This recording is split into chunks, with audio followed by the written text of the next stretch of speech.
नमस्कार साथियों, स्वागत है आप सभी का एक बार फिर से हमारे अपने YouTube चैनल अरोक क्लासेस पर। साथियों, जैसा कि आप सभी को पता है कि हमने रीजनिंग सब्जेक्ट की प्रीवियस ईयर क्वेश्चन पेपर की एक सीरीज़ स्टार्ट की है, जिसका जो डायरेक्शन होगा वो 2024 से 2011 की ओर है। कहने का मतलब रिसेंटली अभी जितने भी एग्जाम्स हुए हैं, पहले हम उसके previous year question paper solve करेंगे और उसके बाद हम 2011 की ओर ऐसे धीरे धीरे बढ़ते जाएंगे। इसके पहले हमारी 2 क्लासेस हो चुकी हैं और आज हम जो क्वेश्चन पेपर सॉल्व करने वाले हैं वह है पीजीटी इकोनॉमिक्स का। 21 जुलाई को एग्ज़ाम हुआ था, शिफ्ट उसकी 2 बजे से 5 बजे तक की थी। तो चलिए स्टार्ट करते हैं। साथियों, 21 जुलाई को एग्ज़ाम हुआ था, ये आप देख पा रहे होंगे। ये ऑफिशियली ऐसे ही मिलता है जब आपको आंसर की आती है। तो चलिए स्टार्ट करते हैं। पहला क्वेश्चन आप देखिए ध्यान से। वाबिल स्टार्ट करता है पॉइंट ए से और 2 किलोमीटर जाता है ईस्ट की ओर। तो वाबिल, यहाँ पे वाबिल लिख देते हैं, पॉइंट ए ऐसे बना लेते हैं। यहाँ से कहाँ जाता है वो 2 किलोमीटर जाता है ईस्ट की ओर। तो ईस्ट की ओर इसी डायरेक्शन में होगा, राइट साइड, ठीक है। उसके बाद क्या बोलता है, he takes a right turn and drives 8 kilometres. यहाँ से राइट टर्न लिया, कितना आया, 8 किलोमीटर आया। उसके बाद बोल रहा है he takes a final left और 1 किलोमीटर गया। यहाँ से राइट लेगा तो यहाँ पे ऐसे राइट आ जाएगा, 1 किलोमीटर गया और ये पॉइंट क्या है, पॉइंट बी पर वो पहुँच गया है, ठीक है। 1 किलोमीटर चल के पॉइंट बी पे पहुँच गया। उसके बाद जो है डीलो स्टार्ट करता है पॉइंट पी से, जो कि 16 किलोमीटर है ईस्ट पॉइंट ए से। तो 16 किलोमीटर पॉइंट ए से ईस्ट में है, तो यहाँ पर आ गया। और ये पॉइंट कौन सा है, ये पॉइंट पी है। यहाँ से डीलो स्टार्ट करता है। उसके बाद वो क्या बोल रहा है, 6 किलोमीटर पश्चिम की ओर जाता है, वेस्ट की ओर जाता है। तो 6 किलोमीटर जब जाएगा तो ये डायरेक्शन होगी, उसकी डायरेक्शन ये होगी। इस पॉइंट को हमने मान लिया कि ये 6 किलोमीटर है, ओके। 6 किलोमीटर चला दिया इसको और वो आ गया कहाँ, फिर वो लेता है एक टर्न लेता है, लेफ़्ट लेता है। और लेफ़्ट क्या होगा, नीचे की ही ओर होगा और 8 किलोमीटर यहाँ पे आ गया है वो, राइट। और उसके बाद क्या बोलता है कि he takes a final right and drive 3 kilometres. यहाँ से वो क्या करता है, राइट लेगा, राइट ऐसे राइट लेगा और 3 किलोमीटर आ जाएगा। और ये जो पॉइंट है ये क्यू पर वह पहुँच गया है, राइट। अच्छा, अब इसमें 2-3 बातें हैं जो कि आपको समझना पड़ेगा। सबसे पहली बात तो ये है कि ये जो पूरा दूरी है वाबिल और डीलो के बीच का वो 16 किलोमीटर है, ओके। अच्छा, ये वाला पॉइंट और ये वाला पॉइंट, इसको ऐसे मैं बड़ा करके समझाने के लिए, यहाँ पे 2 किलोमीटर चल लिया है वो, यहाँ पर 6 किलोमीटर चल लिया है। तो ये 6 और 2 जुड़ के 8 हो गया। तो इधर यहाँ से यहाँ तक की दूरी 6 और यहाँ से यहाँ तक की दूरी 2, 8 काउंट हो गई। अच्छा, अब ये जो बीच का डिस्टेंस बचा हुआ है ये कितना हो जाएगा, 8 हो जाएगा ऑटोमेटिकली। 8 किलोमीटर्स ये हो जाएगा, राइट। अच्छा, अब ये क्या बोल रहा है कि बी और क्यू के बीच में, क्यू और बी के बीच में जो शॉर्टेस्ट डिस्टेंस आपको बतानी है, ठीक है। तो भाई एक बात बताओ, यहाँ से और यहाँ तक 1 किलोमीटर की दूरी तय हो चुकी है ऑलरेडी, ओके। और यहाँ से यहाँ तक 3 किलोमीटर की तय हो चुकी है, ठीक है। टोटल कितना था, 8 था। तो 1 और 3 4 हो गया। तो 8 में से जब 4 चला जाएगा तो ये वाली दूरी नहीं आ जाएगी, ये वाली। तो ये 4 किलोमीटर हो गया। यही आपका आंसर हो जाएगा, ओके। चलिए आगे बढ़ते हैं। हाँ जी, ये क्वेश्चन एक्चुअली क्या है कि जब आंसर की आती है तो बच्चा जो भी लैंग्वेज में क्वेश्चन सॉल्व किया होता है, आंसर की भी उसी लैंग्वेज में आती है, ठीक है। उसका डिफ़ॉल्ट लैंग्वेज तो इंग्लिश ही था, बट हिंदी में उसने इस क्वेश्चन को अटेम्प्ट किया था। तो इसमें थोड़ा सा आप समझेंगे, मैं समझाऊंगा। 8 लोग बैठे हैं, समानांतर का मतलब होता है पैरेलल लाइन से, ठीक है। और 2 का सेट बटा हुआ है, जैसे एक लाइन ये हो गई, एक लाइन ये हो गई, ठीक है। और 4-4 लोग हैं, इसमें भी 4 लोग हैं, इसमें भी 4 लोग हैं। पंक्ति 1, ये पंक्ति 1 है, ठीक है। इसमें क्या है, WXYZ बैठे हैं, WXYZ। जरूरी नहीं है कि सेम ही ऑर्डर में बैठे हों, आपको इंस्ट्रक्शन समझा रहा हूँ बस। दूसरी लाइन ये है, दूसरी पंक्ति ये है, ओके। IJKL बैठे हैं, IJKL ऐसे, ओके। जरूरी नहीं है कि सेम ही ऑर्डर हो। पहली पंक्ति दक्षिण मतलब इधर साउथ फेसिंग है, चारों लोग। पहली पंक्ति में 4 लोग साउथ फेस कर रहे हैं और दूसरी पंक्ति में सब उत्तर का मतलब नॉर्थ फेसिंग है, ठीक है। ऐसे ऐसे बहुत ही अच्छा क्वेश्चन है, ध्यान से समझेंगे। है तो बहुत ही ईजी, बट अगर जिसको ये इंस्ट्रक्शन अच्छे से नहीं समझ आएगा उससे नहीं सॉल्व होगा। चलिए अब इसको हम क्वेश्चन को सॉल्व करेंगे। ध्यान से समझिएगा इसको सॉल्व कैसे करना है, ठीक है। चलिए, JL के बाईं ओर तीसरे स्थान पर बैठा है। तो J और L कहाँ पे बैठे हैं, दूसरी पंक्ति में। तो दूसरी पंक्ति हमने ऐसे बना ली, ठीक है। और ये ऐसे 4 लोग उत्तर की ओर देख रहे हैं ना, नॉर्थ की ओर देख रहे हैं इसीलिए हमने ऐसे कर लिया। जे एल के बाईं ओर तीसरे स्थान पर बैठा है, ठीक है, जे एल के बाईं ओर तीसरे स्थान पर बैठा है। तो भाई एक बात जान लीजिए, एल के बाईं ओर तीसरे स्थान पे जे ऐसे ही बैठ सकता है और कोई तरीका नहीं है, ना तो यहाँ बैठ सकता है, ना तो यहाँ बैठ सकता है, ना तो यहाँ एल कहीं भी और नहीं बैठ सकता और फिर जे भी और कहीं नहीं बैठेगा क्योंकि लेफ्ट उसका यही होगा। ओके, वाई की ओर अभिमुख व्यक्ति एल का निकटतम पड़ोसी है। ओके, अब एक बात समझिएगा, जो वाई की ओर देख रहा है वो एल का निकटतम पड़ोसी है। तो भाई एल का जब निकटतम पड़ोसी, चूंकि ये लोग दक्षिण की ओर देख रहे हैं ना, ये मैं क्या बनाया हूँ, पहला रो और ये है दूसरा रो, राइट। अब एल का जो निकटतम पड़ोसी है वो वाई की ओर देख रहा है, तो एल के बगल कौन बैठेगा ये तो नहीं पता है, लेकिन वाई की ओर देख रहा है तो वाई यहाँ पे आ जाएगा, राइट। अच्छा, उसके बाद क्या बोला है, जो हो गया उसको मैं टिक कर ले रहा हूँ। जेड जो है वाई के दाईं ओर किसी एक स्थान पर बैठा है, तो जेड जो है वाई के दाईं ओर, तो वाई का दाईं ओर यही होगा, ये या तो ये होगा या तो ये होगा, ठीक है, क्योंकि आप उल्टा करके देखिए आपको समझ आएगा, वो दक्षिण देख रहे हैं तो उस हिसाब से राइट यही साइड होगा, राइट। अच्छा, अब क्लियर नहीं है कि जेड कहाँ पे बैठेगा, लेकिन एक बात और लिखी है कि के की ओर अभिमुख नहीं है, मतलब जेड वाई के दाहिनी ओर में से कहीं तो बैठेगा लेकिन के की ओर जरूर नहीं देख रहा है, तो जे के सामने भी हो सकता है और जे के बगल वाले के सामने भी बैठ सकता है, इसलिए अभी श्योर नहीं हम लोग, ठीक। आगे बढ़ते हैं। डब्लू जो है एक्स के दाईं ओर तीसरे स्थान पर बैठा है, तो एक्स के दाईं ओर तीसरे स्थान पर डब्लू यहीं पर बैठेगा और कहीं भी नहीं बैठ सकता है, राइट।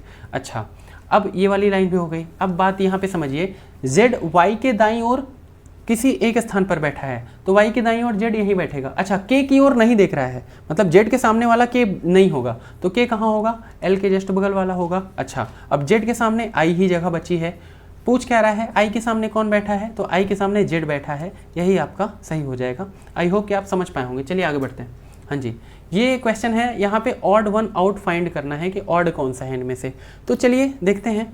आई का प्लेस वैल्यू क्या होगा, 9 हो जाएगा, जी का 7, एम का 13, एफ का 6, 4, 11, 15, 13, टी का हो जाएगा 20, के का मतलब 11, 9 और पी मतलब 16। कॉमा लगा देता हूँ ताकि आपको कन्फ्यूज़न ना हो। ओके, चलिए अब यहाँ पे लॉजिक देखो, ये क्या है, -2 + 6, -2 + 4, -2 + 7, -2 उसके बाद +7। यहाँ पे सेम है, ये सेम नहीं है और यही पूछा है odd one out. Option number 1 आपका करेक्ट हो जाएगा। ओके, चलिए आगे बढ़ते हैं। हाँ जी, इस क्वेश्चन को आप ध्यान से देखिए। इसमें क्या बोल रहा है, एक निश्चित संख्या में व्यक्ति एक पंक्ति में उत्तर की ओर अभिमुख होकर बैठे हैं। उत्तर मतलब नॉर्थ फेसिंग है, ठीक है। एम एन के बाएं से तीसरे स्थान पर बैठा है। एम जो है एन के दाएं से तीसरे स्थान पर, एन के बाएं से तीसरे स्थान पर बैठा है, ठीक है। तो एन के बाएं से तीसरे स्थान पर कौन बैठा है, एम। ओके, अच्छा, ओ एन के दाएं से चौथे स्थान पर बैठा है, 1 2 3 चौथे स्थान पर ओ बैठ गया, ठीक है। एम पी के बाएं से दूसरे स्थान पर बैठा है, पी के बाएं से दूसरे स्थान पर एम बैठ गया। ओके, ओ और क्यू के बीच केवल एक व्यक्ति बैठा है, तो ओ और क्यू के बीच केवल, ओ इस बात को ध्यान से समझना, ओ और क्यू के बीच केवल एक व्यक्ति बैठा है, ओ और क्यू के बीच, तो ओ के क्यू यहाँ पे भी हो सकता है। ओके, इस सवाल को थोड़ा ढंग से समझना क्योंकि ये बढ़िया क्वेश्चन है, ऑप्शन डिपेंडेंट क्वेश्चन है, ठीक है। ओ और क्यू के बीच में भैया केवल एक ही व्यक्ति बैठा है, तो क्यू यहाँ भी बैठ सकता था और दूसरा एक बना रहा हूँ, बड़े ध्यान से समझना है इसको, बढ़िया क्वेश्चन है ये। ओ यहाँ पे नहीं होगा, सॉरी, इसको हटाना पड़ेगा।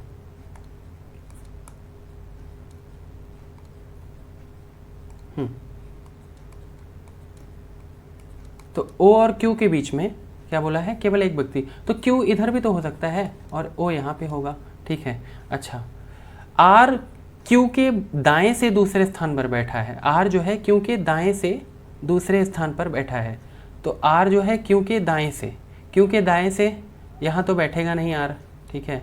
तो क्यू के दाएं से दूसरे स्थान पर बैठा है, तो यहाँ हो जाएगा आर। ओके, अच्छा, अब यदि पंक्ति में कोई अन्य व्यक्ति नहीं बैठा है तो बैठे व्यक्तियों की कुल संख्या बताइए। 1 2 3 4 5 6 7 8 9 10 11 12, यही आपका करेक्ट हो जाएगा। ऑप्शन नंबर 3 आपका करेक्ट हो जाएगा। आई होप कि आप बात को अच्छे से समझ पाए होंगे। चलिए आगे बढ़ते हैं।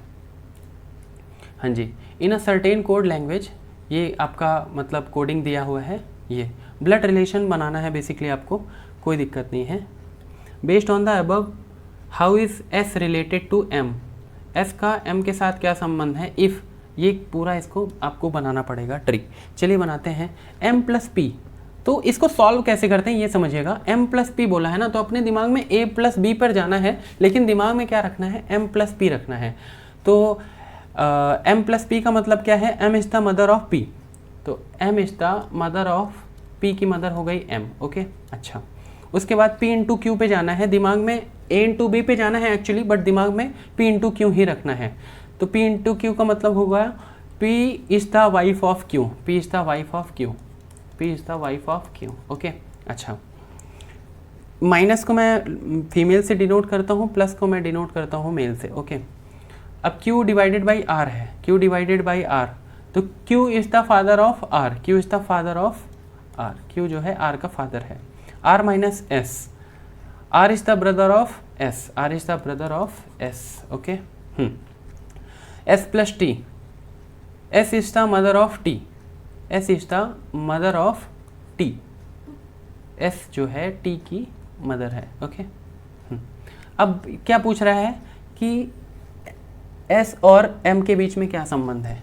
ठीक है, S और M के बीच में क्या संबंध है, तो देखो M की डॉटर P, P की डॉटर S, क्योंकि P का पति के बेटा की बहन क्या लगेगी, P की बेटी ही लगेगी। ठीक है, तो क्या हो जाएगा, डॉटर्स, डॉटर्स हो जाएगा। ऑप्शन नंबर 1 इसका करेक्ट आंसर होगा। आगे बढ़ते हैं।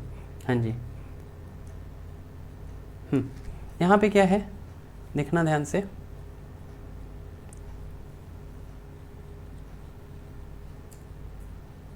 हाँ, अरे ये वाला क्वेश्चन देखते हैं। 150 से इसको सॉल्व करवाऊंगा। चलिए देखते हैं। नो स्टोन इज़ रॉक, तो ये भी 100 है, ये भी 100 है। स्टोन से रॉक पे जाना है, स्टोन ये है, रॉक ये है। ठीक है, अब चूंकि दोनों में कोई कॉमन टर्म नहीं है, यहाँ पे रॉक है, यहाँ पे सीजर है, यहाँ पे पेपर है, यहाँ पे स्टोन है, तो पहला वाला तो गलत हो गया। दूसरा देखते हैं। एट लीस्ट, एट लीस्ट का मतलब सम ही समझिएगा। ठीक है, एट लीस्ट मतलब होता है सम, तो सम का मतलब यहाँ 50 हो जाएगा, और पेपर आर रॉक्स। ठीक है, तो पेपर 50, रॉक 50, पेपर से रॉक पे जाना है, तो पेपर ये है, रॉक ये है। ठीक है, पेपर ये है, रॉक ये है।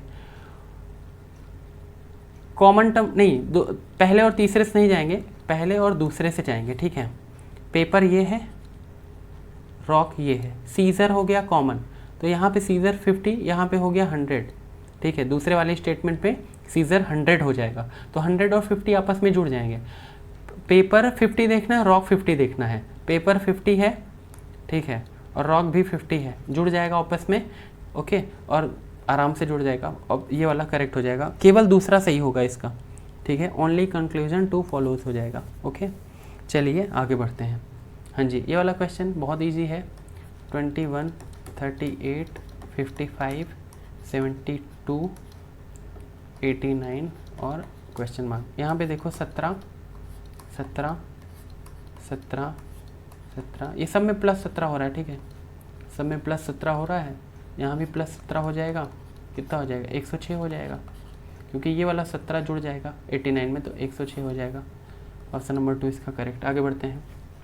हाँ जी, इसमें देखिए आप जरा सा क्या बोल रहा है कि यदि प्रत्येक शब्द, प्रत्येक अक्षर को अंग्रेजी वर्णमाला में उसके अगले अक्षर से बदल दिया जाए तो इस प्रकार बने कितने अक्षर समूहों में कोई स्वर नहीं होगा। ठीक है, अगले से बदलते हैं, तो सी बी को बदलते हैं, D B C. Okay, T के आगे क्या आता है, यू वी, और ये जी के आगे क्या आता है, एच, यू वी एच हो जाएगा। ओके, उसके बाद क्या हो जाएगा, I J U. Okay, I J U हो गया। उसके बाद टी पी एक्स हो जाएगा, टी पी एक्स हो जाएगा। हाँ जी, इसमें देखो वॉवेल किस में नहीं है, डी बी सी में नहीं है, टी पी एक्स में नहीं है। ओके, डी बी सी और टी पी एक्स में नहीं है, इसका मतलब क्या, 2। ऑप्शन नंबर क्या करेक्ट हो जाएगा, 2। हाँ जी, इसको देखिए, इसमें क्या करेंगे, V R W S O T PLQMIOJFKGCH लिख दिया सबको, ठीक है। चलिए अब देखते हैं इसको, नंबरिंग करो। 22, 18, 23, 19 हो गया, 15 और ये हो जाएगा 20। P का मतलब होता है 16, 12, 17, M मतलब 13, 9, 15, J का मतलब कितना होता है 10, 6, 11, 7, 3, 8। लॉजिक देखते हैं। -4 + 5, -4 + 5, -4 + 5, -4 + 6। पकड़ में आ गया यहीं पे MIO, क्योंकि सब में +5 हो रहा है, इसी यही अलग है। MIO इसका करेक्ट आंसर हो जाएगा। चलिए आगे बढ़ते हैं। यहाँ पे देखो, कथन और निष्कर्ष का एक क्वेश्चन है। अभिनेत्री निर्माता प्रियंका चोपड़ा जोनस ने घोषणा की है कि वह न्यूयॉर्क में एक रेस्टोरेंट खोलने वाली हैं। अब इसी के बेसिस पर आपको जवाब देना है, इसके आगे ज़्यादा दिमाग नहीं लगाना है। जो इन्फॉर्मेशन है उसी के आधार पर ही निष्कर्ष आपको निकालना है। अब ये क्या है, न्यूयॉर्क में भारतीय व्यंजन काफ़ी लोकप्रिय है। भारतीय व्यंजन की कहीं बात हुई है? गलत हो जाएगा। निक जोनस से शादी के बाद प्रियंका चोपड़ा इन दिनों न्यूयॉर्क में रह रही हैं। कोई गारंटी है कि न्यूयॉर्क में ही रह रही हैं? वो हो सकता है कहीं और से बोली हो सकता है लंदन से बोली हो कि न्यूयॉर्क में वो होटल खोलेंगी, ठीक है, तो ये भी गलत हो गया। तो इसका मतलब क्या हुआ, ना तो निष्कर्ष 1 और ना ही निष्कर्ष 2 अनुसरण करता है। आगे बढ़ते हैं। हाँ जी, ये वाला काफ़ी अच्छा क्वेश्चन है, इसको बहुत ही ध्यान से समझेंगे, ठीक है। चलिए मैं इसको ऐसे ही डायरेक्ट जैसे लिखा है ऐसे ही सॉल्व करने की कोशिश करूँगा और देखिएगा आप ध्यान से। सबसे पहले हम क्या देखेंगे इस क्वेश्चन में कि कौन सा कोड क्या कोड किया गया है। माइंड का आपसे कोड पूछा है क्वेश्चन में, राइट। तो सबसे पहले आप देखेंगे कि कॉमन टर्म क्या क्या है। तो कॉमन टर्म यहाँ पे देखिएगा, सीन है ना, सीन, ये सीन सीन सीन, पहले दूसरे और तीसरे स्टेटमेंट में सीन लिखा हुआ है। तो सीन का कोड ये देखो कि पहले दूसरे और तीसरे स्टेटमेंट में क्या क्या चीज़ें कॉमन है, ठीक है। तो कॉमन देखो ZX और ZX कॉमन है, तो सीन का कोड क्या हो गया, ZX हो गया। कलर चेंज करते हैं हम। उसके बाद आपको क्या देखना है कि हम ओवर का देखेंगे, ये ओवर है, ये ओवर है। तीसरे और चौथे स्टेटमेंट में ही ओवर है, और तीसरे और चौथे स्टेटमेंट में क्या कॉमन है आप ये देखेंगे। तो तीसरे और चौथे स्टेटमेंट में YU कॉमन है, YU। तो ओवर का कोड क्या बनेगा, ओवर का कोड क्या बनेगा, YU बन जाएगा। ओके, फिर से कलर हम चेंज करेंगे। अभी आप देखेंगे कि U कहाँ पे है, यहाँ पे है, U यहाँ पे है और U यहाँ पे है। पहले और चौथे स्टेटमेंट में क्या कॉमन है आपको वो देखना है। ओके, AS कॉमन है, ठीक है। तो U का कोड क्या बना, AS बना। अब साथियों बड़े ध्यान से देखना, माइंड और मनी कहीं भी कॉमन आपको नहीं नज़र आ रहा है। माइंड और मनी जो है वही केवल चौथे स्टेटमेंट में है। माइंड और मनी या माइंड और मनी में से कोई भी पहले दूसरे और तीसरे स्टेटमेंट में आपको नहीं दिख रहा है। तो इसका मतलब ये हुआ कि माइंड का पूछा है आपसे, तो माइंड का जो कोड होगा वो या तो HG होगा और या तो IK होगा, ठीक है। या तो HG होगा या तो IK होगा, ये हम क्लियर नहीं कर पाएंगे। तो या तो IK होगा या तो HG होगा। ऑप्शन नंबर 4 ही इसका करेक्ट आंसर हो जाएगा। तो चलिए हम अगले क्वेश्चन पे मूव ऑन करते हैं। हाँ जी, यहाँ पे क्या है कि कोई लॉजिक दिया हुआ है और ये इंस्ट्रक्शन बहुत इंपॉर्टेंट है। आप नंबर में छेड़खानी नहीं करेंगे। अगर 79 लिखा है तो पूरा 79 ही कंसीडर करेंगे उसको।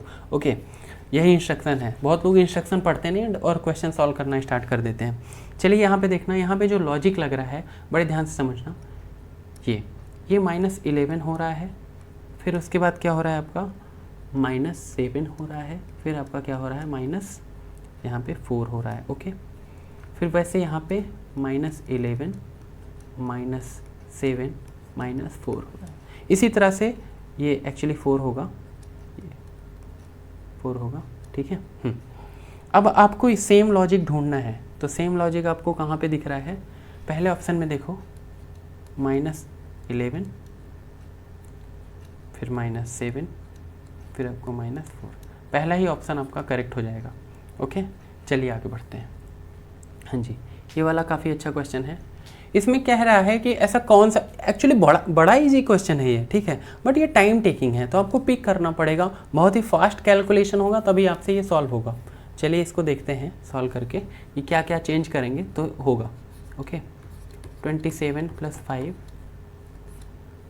ऐसे लिखा हुआ है, तो हम सबसे पहले क्या करेंगे, इसमें जो चेंज करेंगे 2 और 8 को चेक करके ऐसे देखते हैं, ठीक है, रैंडमली 2 और 8 को देखेंगे, डिवाइडेड बाई 2 की जगह पे 8 रख देंगे, फिर प्लस 33 + 13 -19 इंटू, चूँकि हम 8 और 2 को ही चेंज किए हैं आपस में। ओके, तो 8 की जगह हमने 2 रख दिया है और 2 की जगह हमने 8 रख दिया है।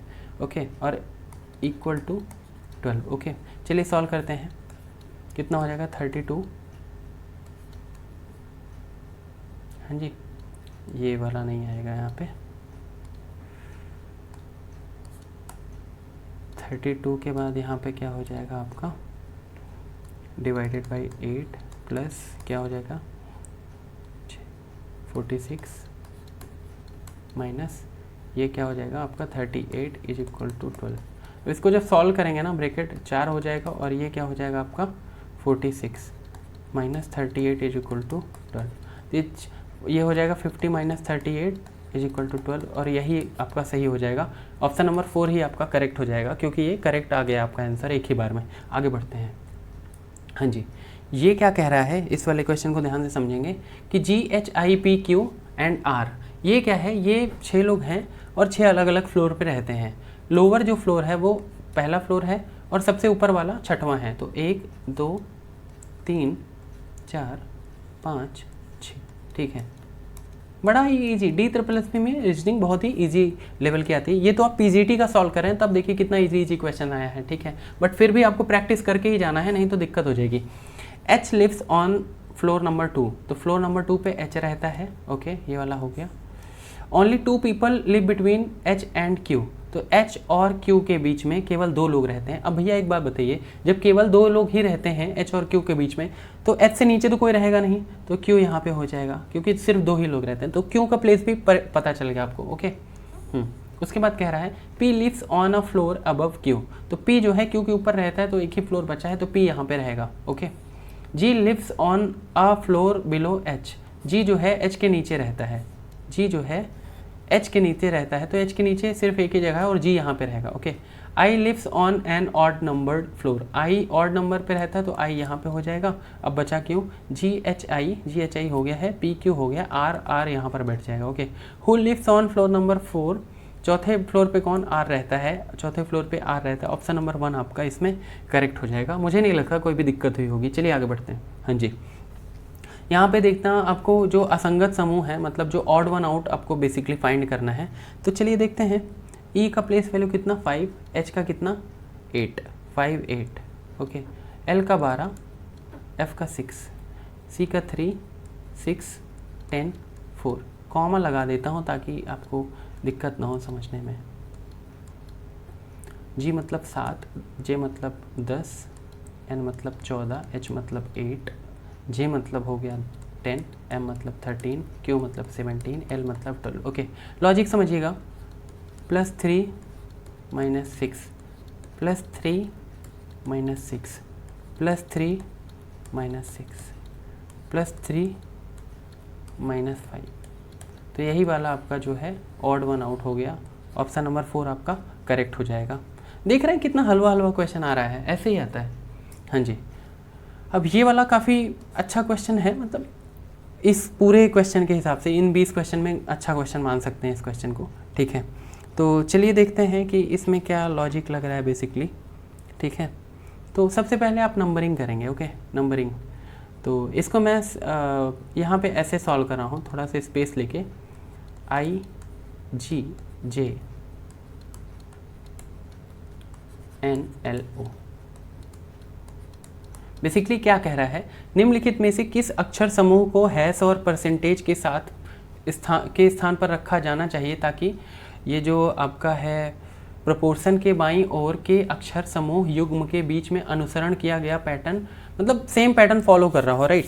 तो लेफ़्ट और राइट दोनों इंट पे देखते हैं। आई का मतलब 9, जी का मतलब 7, जी का मतलब ये 7 लिखा हुआ है, ठीक है, ये 7 है बेसिकली, ठीक है। जे का मतलब आपका 10 हो गया, एन का मतलब क्या है आपका 14, 12 और ये हो गया 15। यहाँ पर देखो -2 + 3 -2 + 3, ठीक है। तो -2 + 3 का ही लॉजिक लग रहा है, क्योंकि ये वाला अभी हैश यहाँ पर आना बाकी है, ठीक है, और यहाँ पर परसेंटेज आ गया है। तो जब यहाँ पे ये दूसरा टर्म हुआ और ये पहला टर्म हुआ, तो दोनों, इसका मतलब है कि दोनों साइड -2 + 3 का ही लॉजिक लग रहा है। तो वही वाला आप ढूंढेंगे ऑप्शन। ओके, तो पहला देखें क्या रख के, चलो JH पहला ऑप्शन रख रहे हैं और यहाँ पे MKN। ओके, जे का मतलब क्या हो गया 10, H का मतलब हो गया 8 और K का मतलब हो गया 11, M का मतलब 13, K का मतलब 11, N का मतलब 14। तो क्या हो गया -2 + 3 -2 + 3, लॉजिक लग गया। ऑप्शन नंबर 1 ही आपका करेक्ट हो जाएगा। आगे बढ़ते हैं। हाँ जी, ये वाला क्वेश्चन देखिए, सेम उसी पैटर्न पे है, ठीक है, ये भी क्वेश्चन आपका उसी पैटर्न पे है। तो चलिए इसको करके देखते हैं कि इसमें लॉजिक लगा क्या होगा, ठीक है। तो ये 103 मिला है और ये क्या है 10 यहाँ पे है, ठीक है। तो कुछ ऐसा करना है आपको कि ये लॉजिक आपका फुलफिल हो जाए।